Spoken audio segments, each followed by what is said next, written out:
आता आपल्या सोबत उभे आहेत उमरखेड शहरातील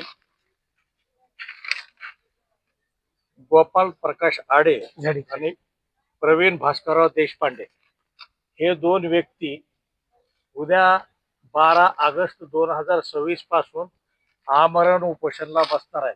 तर आता आपण जाणून घेऊयात त्यांच्याकडून की तुम्ही आमरण उपोषणला का बसायले. तर झाडे साहेब सांगा. आमच्या छत्रपती शिवाजी महाराजांच्या पुतळ्याला होऊन कमीत कमी 9 वर्षापासून आम्ही संघर्ष करत आहे. उपोषण चालू आहे तरी पण त्याचा काही प्रश्न सुटत नाही. तिथं अतिक्रमण भरपूर केलेलं आहे. तिथं अतिक्रमणासाठी आम्ही फक्त उपोषणासाठी बसणार आहोत. साहेब आमचं मत असं आहे की ज्यावेळेस लीज वाढून दिली, लीज मध्ये जे 5-6 अटी टाकल्या, 6 अटीमध्ये कोणतीही अटीची पूर्तता झाली नाही.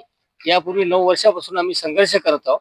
शासनाची फक्त पुढे चालण्याची भूमिका असल्यामुळे आणि जे कायदा नियमानुसार कोणत्याही सुविधा नसताना सुद्धा हा पंप चालू आहे.